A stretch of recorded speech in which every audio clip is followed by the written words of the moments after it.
and I'm glad we're taking this moment to actually take the moment to breathe and be mindful of that.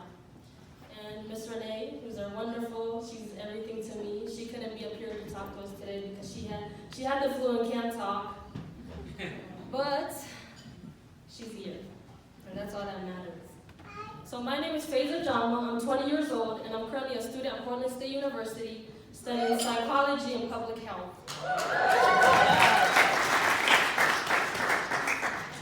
And I'm here to tell you my story.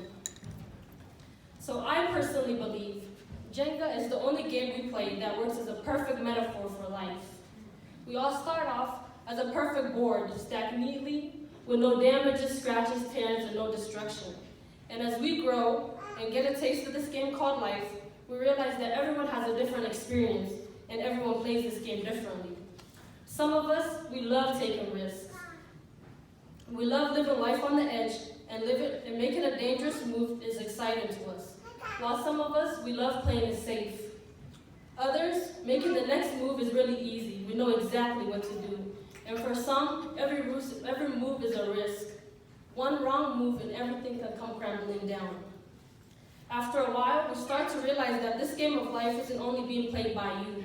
Your mom, your dad, your kids, your siblings, your aunts, your friends are all playing it too. And whatever move they make is affecting you, and whatever move you make is affecting them. And sometimes we're unaware about the effects that we have on other people.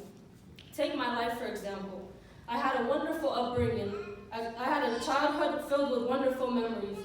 My grandmother in the deserts of Somalia telling us stories under a beautiful tree that we had in front of our house. Or my father taking me down this hill in front of my house in Africa, with him next to my side teaching me how to ride a bike. Or our family going together as a group to water parks when none of us knew how to swim. But it was the times and memories that we shared that mattered. After moving to the United States and living here for a few years, at the age of 14, my world went upside down. I witnessed my parents constantly arguing and my father using substances to cope with his stress and build trauma. Every night for 2 years, whenever my father would turn the keys to the front door of my house as he came from work, God would wake me up. I could smell the alcohol in the hallway as he passed by, and as I pretend to use the bathroom to check up on him and to see if he's okay, if he can walk straight, if he would leave the house again to grab more alcohol. I could hear my mother quietly telling him, keep it down, the kids are asleep. Don't break glass, stop drinking. For 2 years, I never got a good night's sleep. I would go to school tired, unable to focus, and not be able to do my work. This led to poor grades and poor progress reports coming home. My parents would then yell at me for having poor grades. I got labeled dumb, irresponsible, and stupid. After months and months of this cycle going on, my father finally moved out. But my father's absence left a void and emptiness inside of my heart. I got labeled shy and a loner. Though my father moved out, there were no more late-night arguments, but I was soon faced with another hurdle. This cycle came again, this time with another family member, my mother. She too had traumas that she was unaware of. So she turned to substances as well because that's what she knew best. I beat myself up for it because I was not able to do anything in the situations that were happening in my house. And whenever I tried to help, I was told, you're a kid, what do you know? What can you do? That led to anger being built up. And I was told that I was a troublemaker. I was useless, I was destructive, I was aggressive, and that I had anger problems. Besides what was going on in my household, I still had school that awaited me. I was faced with cultural differences, language barriers, bullying, and no one to talk to. But maneuvering through this new world that my parents brought me was nothing hard because I was a very curious-minded child, and adventures and exploring was something I loved to do. But the bullying, I had no control of that, and I didn't know what to do as a young kid in this world. I was told by people that looked like me, you're not black, you don't have black people nose or black people hair. Go back to your country, you're just a dark-skinned Caucasian. So I covered up my hair and started wearing the hijab. Then I'll get funny questions like, do you sleep with that on? Do you take a shower with that on? How long have you had it for? Are you a terrorist? I got labeled invisible, depressed, had low self-esteem, and that I was a terrorist. I had nobody to talk to when I went home because my parents were facing their own traumas, And because they couldn't help themselves, they couldn't help me. And whenever I would go to school, I was too afraid to talk to teachers because I was told, if you open your mouth about what happens in your household, DHS will come and take all your siblings and separate you guys. I was too scared. I had nobody or nothing to remind me that I was beautiful, that I was powerful, that I was amazing. So I started believing the labels that got put upon me. I didn't dream anymore. I couldn't express myself anymore. These labels were the things that controlled me. From the way that I talked, from the way that I dressed, I walked with my head down and forgot who I totally was. I couldn't take it anymore.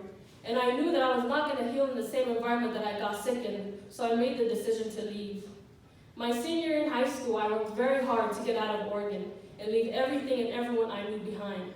I focused on a school, and at that time I was very interested in the medical field, so I picked Fisk University that's located in Nashville, Tennessee, and I packed my stuff and I left. I got labeled crazy and got disowned by my parents because they said, no African girl leaves their state to go to school. Education is education no matter where you get it. I knew my parents were not going to see things from my perspective, but I left anyways. I went to Fisk University and got to recreate who I was from scratch. I could have changed my name if I wanted to, but I didn't. I dressed how I wanted, I acted how I wanted, I talked how I wanted, and I was walking with a sense of confidence. Then when I felt like I healed, I came back to Oregon, only to realize that what I faced earlier was one of many hurdles.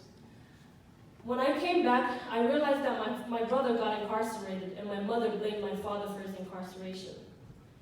My mom and my dad didn't get along, and they were constantly fighting with one another. And I felt like a child who was in the middle of a teeter-totter swing, getting tossed back and forth between my parents. Later, my father got incarcerated, and I got kicked out of the house that I was at because of who my father left in charge. And the relationship between me and my mother was broken. This is when I hit rock bottom. No one in my family trusted one another, and my family broke apart. And just like the game of Jenga, when it gets hard and you're stuck and don't know what to do, you can say, fuck it, I give up. I was at that point. But I realized I can't give up. I didn't come all this way just to give up now. And I had the thought I could have gave up, but I realized that the worst in life couldn't take out the best in me because I was still here. My worst times connected me to the best of people and best of things. I connected with Renee Mitchell and connected with I Am M.O.R.E. I started to realize that my trauma has a purpose and I don't have to walk in this world as a victim anymore. Yes, those things happened to me, but today I create myself. I'm slowly taking off the labels that got put upon me. I create my story. I narrate my story. And one thing I realized throughout my life is that we're meaning-seeking creatures. We love labeling everything. But what we don't think about is the damages that we create to the people that we're labeling. My parents labeled me dumb, but they didn't understand the root of my problems. My teachers told me that I was stupid and couldn't write these papers because they didn't know what was going on at home. My doctors told me that I had anger problems and told me about, labeled me and gave me diseases and things that were not things that I had. But one thing that I've come to understand is that if we're labeling incorrectly, we're also treated incorrectly as well. So as talented, as beautiful, and as gifted as you are today, I leave you with one activity and a few questions. What labels got put upon you that you're carrying with you today that you're aware of or unaware of? And would you ignore or still carry with you the labels that got put upon you if they were visible? And lastly, what labels got put upon you that you believe that are true about yourself? So throughout this conference, there will be sticky notes throughout the whole room. I want you to take a few of them and put labels upon yourself that got put upon you, and actually feel the weight of that throughout this conference. And in the end, realize that we can't carry these traumas anymore. And we can't always focus on traumas and our hurts, but rather the changes that we can create and what can come about that. Today, I'm stacking my life and I'm starting over. I'm defining who I am, and I'm building my tower till I get it how tall I want it, till I get it where I want it to be, and nobody's gonna stop me. And I have a piece that I want to share with you guys. Can you guys see my phone? First of all,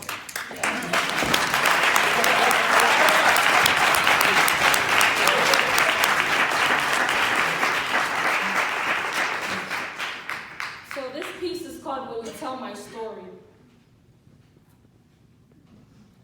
When you tell my story, tell them that the nation of poetry known as Somalia is my motherland.